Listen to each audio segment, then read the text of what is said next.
崩壊サード基礎知識反逆の魔竜降臨の使い方編。こんにちは、コバトーンです。ドラリーこと反逆の魔竜降臨が実装されました。いつも通りキャラクターのスキル説明が非常に難解となっておりますので、ここでは簡単にポイントだけを抽出して、こうやって使ったら面白いよ、ここがキャラクターの美味しいところだよというところに絞って紹介していきたいと思います。あの部分紹介してないじゃんとベテラン勢の皆さんは思ってしまうかもしれませんが、ベテランの皆様は自分でスキル説明が読めると思います。今回は初心者の皆さんであったり、割と長くやってるんだけどぶっちゃけ勘で使ってましたといった方に説明して伝えていければいいんじゃないかなと思っております。よろしくお願いいたします。反逆の魔竜降臨のざっくり紹介。まずこのキャラめっちゃ強いです。強いかどうかを気にする方が一番多いと思うので先に伝えておきます。相当強いと言っていいと思います。また汎用性もかなり高いので、個人的には引き得なキャラだと思っていることも伝えておきましょう。さて、ざっくりとしたドラリーの紹介なのですが、5点にまとめてみました。早速見ていきましょう。1、燃焼アタッカーである。2、仲間の状態異常をサポート。3、アストラルリング持ちのキャラと組むとパワーアップ。4、耐性貫通持ちである。5、汎用性がやたら高いとなっています。一つずつ見ていきましょう。まずドラリーは燃焼アタッカーです。ほぼ全ての攻撃が燃焼ダメージとみなされる特徴を有しています。そのためバトルコンテンツで燃焼ダメージが優遇される環境においては最強格のキャラクターと言えるでしょう。しかもほとんど全ての攻撃手段で燃焼蓄積値を貯めることができます。燃焼とは状態異常ダメージで、通常の炎ダメージとは違います。通常の炎ダメージは攻撃した瞬間に出るダメージ値のことです。燃焼は持続的にダメージを出す効果がある、いわゆるスリップダメージです。燃焼中、画面中央上部に表示される燃焼ゲージが満タンになっていれば、そこから10秒間定期的にキャラクターの攻撃力に依存したダメージが発生します。なお、このゲージは継ぎ足しが可能なので、空っぽになる前に燃焼蓄積値が稼げる攻撃を当てることで再び最大にできます。つまりドラリーで戦っている限り、ずっと相手は燃焼ダメージを食らうことになります。実際に操作する上では適当に戦っているだけで、相手は燃焼状態になるため深く考える必要はありません。とにかく殴れば OK です。次に仲間の異常状態をサポートできます。実はドラリーの能力は燃焼だけではありません。他の状態異常をサポートすることも可能なんです。一つは状態異常継続時間の延長。崩壊サードの状態異常ダメージは大きく2種類に分けられます。燃焼と流血の持続ダメージ系と凍結、麻痺、スタンの行動制限系です。それぞれのジャンルごとに持続時間が決められていて、持続ダメージ系であれば継続10秒、行動制限系であれば持続5秒です。ドラリーはパッシブスキルによってこれらの継続時間を 50% 延長することができます。ドラリー本人は燃焼しか与えられませんが、編成しているだけで他のキャラクターが与える状態異常の効果を延長することができるんです。特に行動制限系の状態異常は相手が完全に停止してくれるので、かなり有利に戦うことができます。めちゃくちゃ強いパッシブスキルですね。そしてもう一つ状態異常系の能力を持っています。それがチームリーダーの状態異常蓄積値を追加する能力です。ちょっと条件が複雑なのですが、チームのリーダーに登録されているキャラクターが状態異常を特徴に持っているとき、その状態異常蓄積値が敵に付与されていて、なおかつ満タンに到達していなくて、未発動の場合に武器スキル派生技を使うことで蓄積値をプラス10にすることができます。実際に見た方が分かりやすいと思うのでお見せしますね。例えばリーダーがケイオスヘリアの場合です。ケイオスヘリアは麻痺の状態異常を持っています。まずケイオスヘリアで麻痺の状態異常蓄積値を少し貯めます。その状態からドラリーの武器スキル派生をぶつけると、麻痺蓄積が最大まで増えて相手が麻痺状態になったことが分かりますね。このようにドラリー自身が持っていないタイプの状態異常であってもサポートして追加することが可能になっています。ちなみに口述しますが、この武器スキル派生技はしょっちゅう使うことになります。そのためそこまでプレイ上で意識せずとも勝手に発生する効果と言えるでしょう。やること自体はシンプルにまとまっているので、そこまで心配しないで大丈夫です。とりあえず強いと覚えておきましょう。では次にアストラルリング所持キャラクターと組むと強くなるポイントを紹介します。ドラリーはチーム内にアストラルリング対応キャラクターが多いほど強力なバフを発揮します。ドラリー自身もアストラルリング対応キャラクターなので、本人がいるだけでまずは1人の条件は満たしています。この場合には全ダメージプラス 6%、もう1人増えて2人になると物理と元素ダメージプラス 6%。そして3人ともアストラルリング対応キャラクターであれば敵の受ける全ダメージプラス 3%、 さらにドラリーから受ける全ダメージと炎のダメージプラス 32% です。3人に増えた時の効果量がとんでもないので、基本的に3人で編成したいキャラクターではありますね。ちなみにこれはチーム全員に配られるバフなので、ドラリーを編成しているだけでも他のキャラクターが強くなります。めちゃくちゃお得なキャラクターだということがわかるでしょう。さらにアストラルリング対応キャラクターの中でも無存の儀タイプであればさらにダメージを上げることができます。無存の儀人数が2人以上の場合には全ダメージと炎ダメージがプラス 31%、 3人の場合には全ダメージと炎ダメージがプラス 54% されます。これはかなり大きい上昇率です。なのでぜひとも無存の儀と組みたいところですね。ちなみに無存の儀は現在初期コラリーとドラリーとビタしかいません。今後の追加が楽しみなところですね。じゃあ一番強いバフが発揮できるパーティーないじゃんと思うかもしれませんが、そんなことはありません。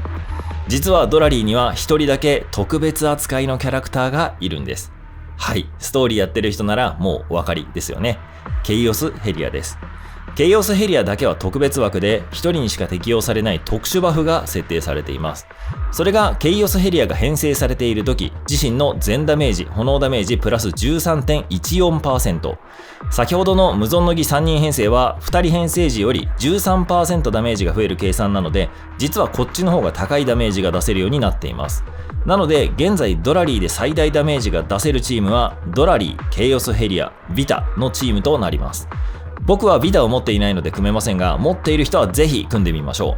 う。ちなみにケイオスヘリアと組んだ時にかかるバフ量の 13.14 という数字ですが、中国の数字ネタで一生一緒って意味があるらしいです。なんでも1314の読み方と一生一緒の中国語での発音が似ていることから発生したのだとか。てーてー。はい、次いきます。次の特徴は耐性貫通を持っていること。これね、めちゃくちゃ優秀なんですよ。個人的にはスキルを読んでいる時に拍手しちゃったくらいすごい能力です。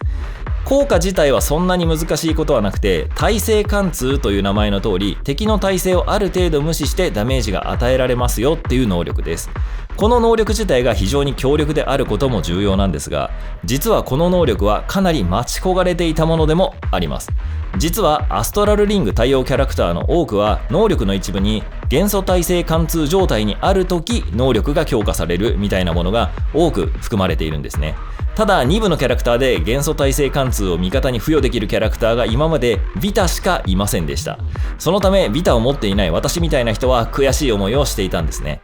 第1部に登場するキャラクターでも数人は耐性貫通を持っているのですが、先ほどドラリーの能力で説明したみたいな感じに第2部のキャラクターは編成しているだけでもチームメンバーに強力なバフを配れることが多いです。そのためなるべく第2部のキャラクターは第2部のキャラクターでチームを組みたいイメージですね。正確に言えばアストラルリング対応のキャラクターでチームを組みたいところです。この辺の違いが最近始めた人には分かりづらいと思うので簡単に説明します。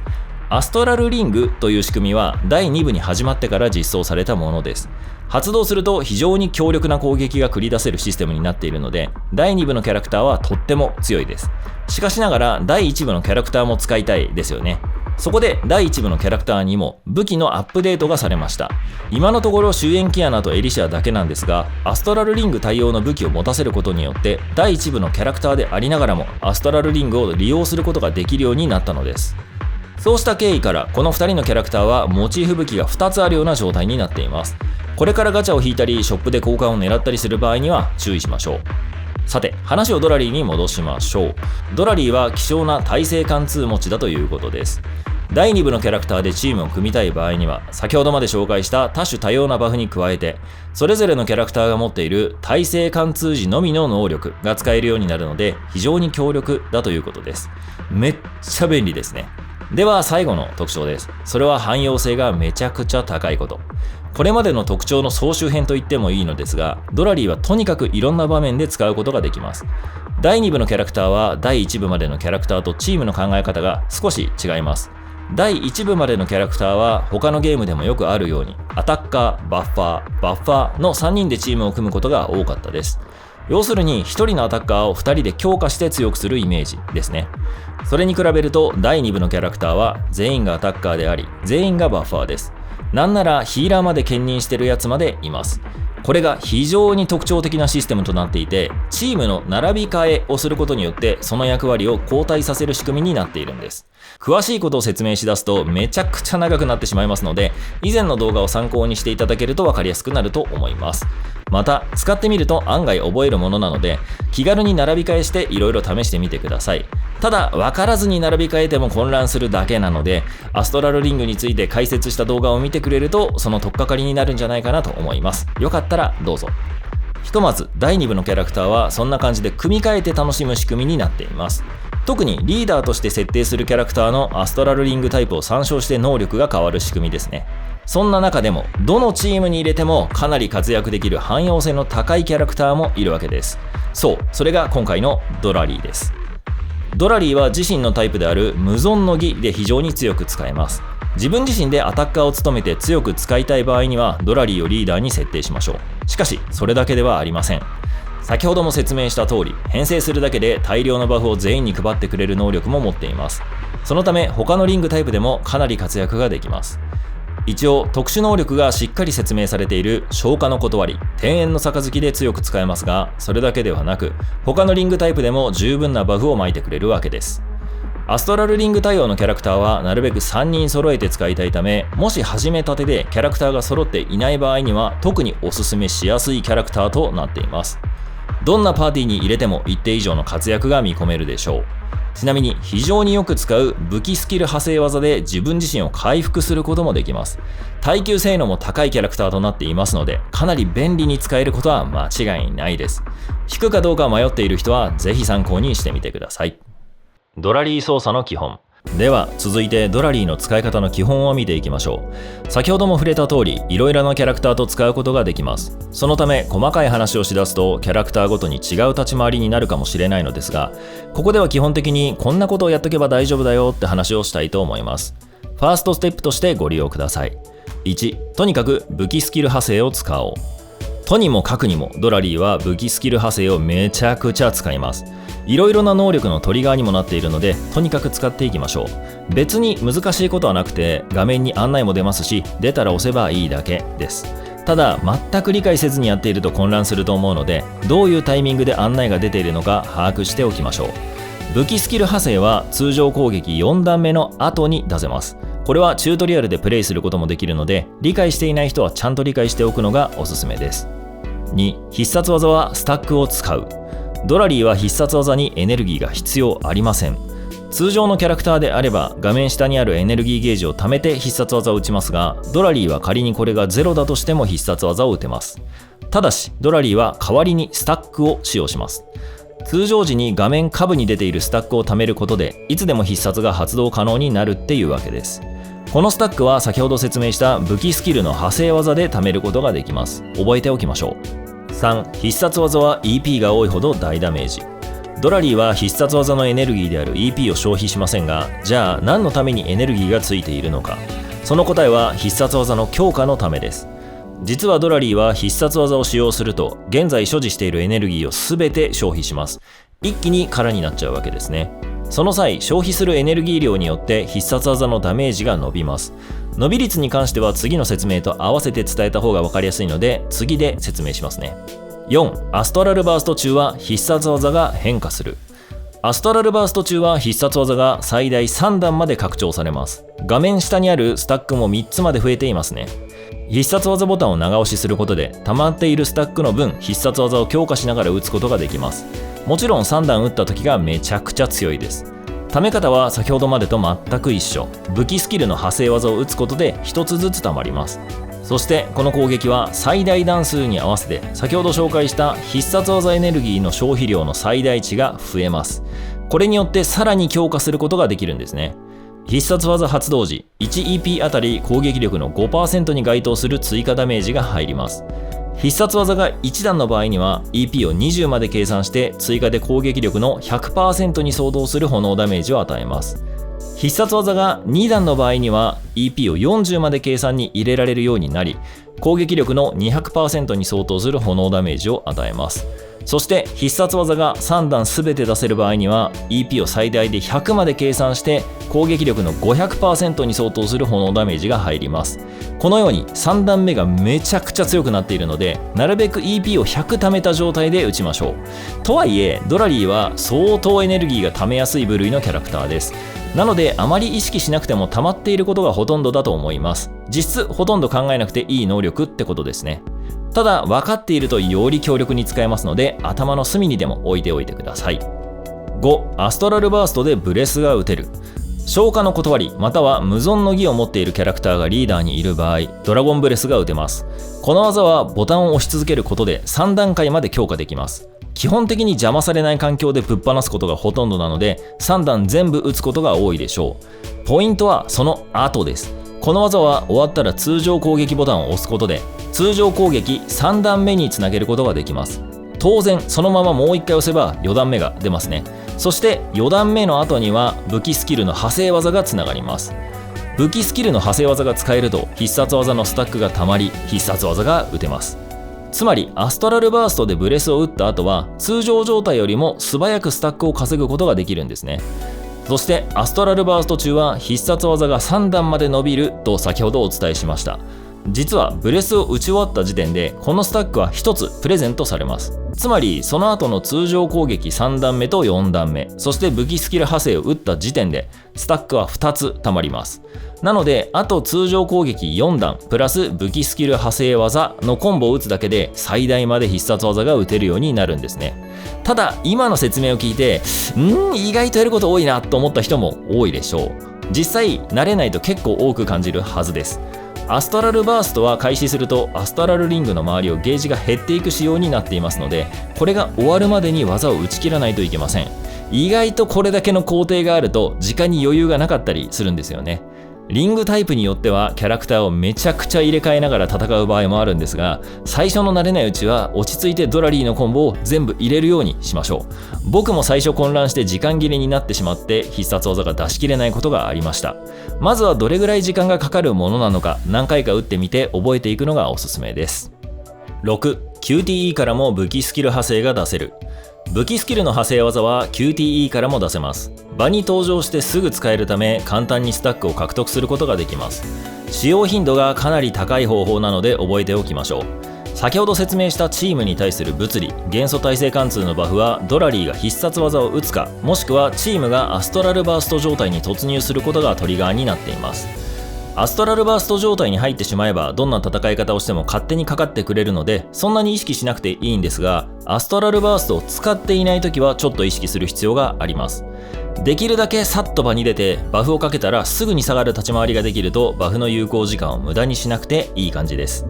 これがどういう時に役に立つ立ち回りかというと、敵が炎ダメージに強い場合などです。その場合はドラリー本人がダメージを出したいわけではなくて別の味方を強化したいだけとなります。またバトル系のコンテンツはクリアタイムが短いほど得点が高くなります。そのためダメージが少ししか出ないドラリーは短い時間出場して必要なバフをかけたらすぐに下がる動きができるととってもいい感じ。そんなわけで結構使う動きなので覚えておきましょう。QTE で登場してすぐに武器スキルの派生技スタックがたまるのですぐに必殺です。必殺技を打つと大体他のキャラクターの QTE が使えるようになります。なのでそれを利用して他のキャラクターに変更する感じですね。画面中央に出ているこのマークが出ている間は耐性貫通のバフが働いているので切れそうになったらまた同じムーブをすればバフをかけ直すことができますよ。こんな感じでいろいろな動きから武器スキルの派生技につなげてそのまま必殺技という動きがめちゃくちゃよく登場します。説明だけ聞いていると結構難しそうに聞こえるかもしれませんが操作してみるとそんなに難しくないので最初はゆっくり整理しながら入力してみてください。一度分かれば手癖で入力が簡単にできると思います。崩壊サードになれるとほとんどのキャラクターは手癖で入力している感じになるので実際にそこまで難しいことを考えなくても動かせるようになっています。慣れていない人はこの際にその感覚を知ってみるつもりでやるといいんじゃないでしょうか。参考まで。よく使う動きまとめ。ちょっと説明が多くなっちゃったのでよく使う動きだけさらっと復習しておきましょう。まずどんなパターンでも一番よく使うのが通常4段目からの武器スキル派生です。次にめちゃくちゃ使う短い技が QTE からの武器スキル派生からの必殺技。これを基本にしてリングタイプやステージ設定によって戦い方が変わります。特筆して覚えておきたいものはドラリーを一番強く使うパターン。リーダーは無存の儀か消化の断りのキャラクターです。アストラルバーストを使ってまずはブレスを全段打ち切ります。そしてそこからの派生の通常攻撃3段目4段目、武器スキル派生技、もう一度通常4段を全部出して武器スキル派生技、そして必殺技長押しで3段目まで出し切りましょう。最後の空に飛ぶモーションまで出れば成功です。基本的に今紹介した3つのパターンを組み合わせたりちょっと改造して使い回せばいいので覚えておいてください。慣れたら感覚で変えられるようになると思います。楽しいのでぜひ。古の楽園攻略。はい。ではここからは古の楽園の攻略をやっていきます。とはいえガチな説明をするとこちらも内容が膨大になってしまうので簡単な範囲に収めて要点だけ説明します。古の楽園はゲーム中盤から登場するコンテンツです。スターレイルをやっている人であれば模擬宇宙だと思ってもらえると分かりやすいかと思います。ステージを1つクリアしてはバフを選んでというのを繰り返して通常時ではありえないような大きなダメージが出せるようになったりするコンテンツです。そして特別なバフを選ぶことで通常時とはキャラクターの操作が大きく変化するモードとなっています。これがかなり面白い。プレイすることでキャラクターの強みなども分かったりします。キャラ理解に役立つコンテンツでもありますね。さてドラリーは古の楽園では2つのスタイルで戦うことになるでしょう。簡単に言えばアストラルバーストを使うモードと使わないモードです。見分け方はめちゃくちゃ簡単で一番最初に獲得できるエリシアの刻印で最初の文言にアストラルバーストと書いてあればアストラルバースト用、アストラルチャージと書いてあればアストラルバーストを使わないモード用です。それぞれ説明していきましょう。まずアストラルバーストを使う場合ですがこちらの刻印から取っていきましょう。こちらのモードでの動きはめちゃくちゃ簡単です。アストラルバーストを起動してブレスを打ち切ってその後の通常攻撃3段目4段目武器スキル派生までは通常時と同じです。しかし武器スキル派生を行うとまたすぐにブレスが打てるようになります。あとはこれを繰り返してひたすらブレスを打ちまくるスタイルですね。めちゃくちゃド派手なので楽しんでいきましょう。特徴として HP が減り続けます。そのため HP 消費関連の刻印と相性がいいですね。そう、1000号の刻印です。またこのブレスは必殺技としてみなされるのでケビンの刻印とも相性がいいですね。さらに途中で武器スキルも多用するためビルビーの刻印やグレーシュの刻印の武器スキル必殺技の種類のものと相性がいいです。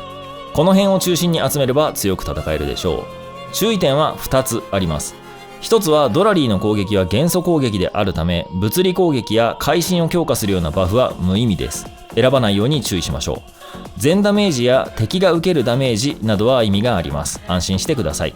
もう一つが近距離攻撃や遠距離攻撃を強化するような内容は無意味になってしまいます。これはドラリーの攻撃が燃焼ダメージに見なされるために発生する現象です。燃焼ダメージには遠距離攻撃や近距離攻撃とみなされるものがないのでそういった攻撃を強化する内容のバフは意味をなしません。なので選ばないように注意してください。次にアストラルバーストを使わない方法です。こちらはブレスではなく必殺技をひたすら打っていくスタイルです。また先ほど紹介した内容と違い HP が減りません。なので1000号の刻印は使わなくて大丈夫です。選択としては最初に良縁の祝福を取ります。するとアストラルバーストを使っていない状態でも必殺技が3段まで出せるようになります。それ以外は特に通常時と操作が変わらないのでひたすらスタックを貯めて必殺技を出し切る動きになります。こちらは必殺技と武器スキルをひたすら使うのでケビンの刻印やビルビーの刻印、グレーシュの刻印の武器スキルや必殺技の内容と相性がいいです。そしてできるなら対価の祝福も取りましょう。こちらは必殺技の威力を大幅に上げてくれるだけでなく必殺技に連動して極限回避スキルが発動されるようになります。そのため極限回避関連の刻印である桜の刻印と相性がいいです。このどちらかのスタイルを使って登っていくことになるでしょう。ちなみにどちらのスタイルも非常にヒット数が多い攻撃となっていますので数の刻印も相性がいいです。さらに EP も重要になってくるのでエデン刻印もいいですね。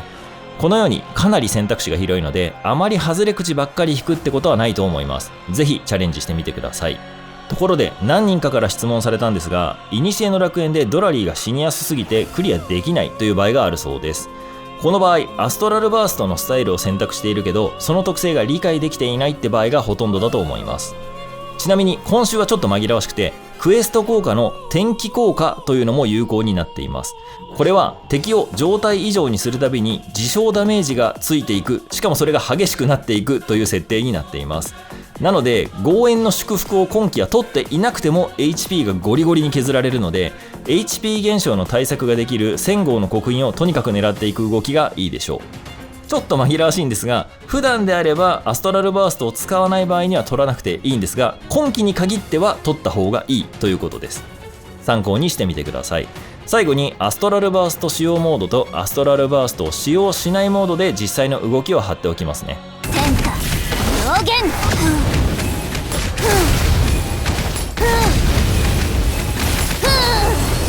ただの遊びだよ。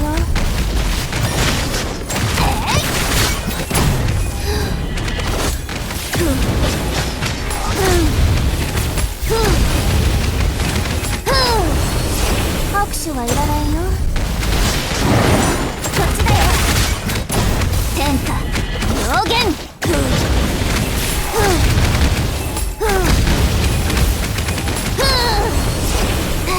楽しかった。炎だ。急をなす。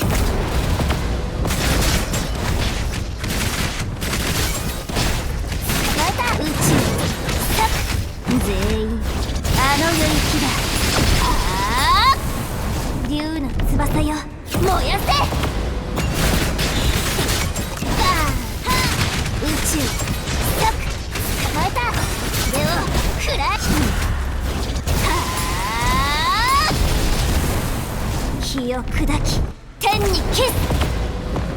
まとめ、汎用性が高くてめちゃめちゃおすすめできるキャラクター。いかがでしょう。ドラリーは汎用性がとにかく高い上に、本人をアタッカーとして使用すると相当火力が出せるキャラクターとなっています。そして非常に希少な耐性貫通バフを持っているので、かなりおすすめなキャラクターですね。これからどんどん第2部のキャラクターが増えていくと思いますが、長いことサポートとしてもメインとしても使えるキャラクターだと思います。伸びしろもまだまだあるので、そういった部分も含めて判断していただければいいんじゃないでしょうか。というわけで今回の情報もあなたが崩壊サードを楽しむための一助として参考まで。私の番だよ。我がヒュー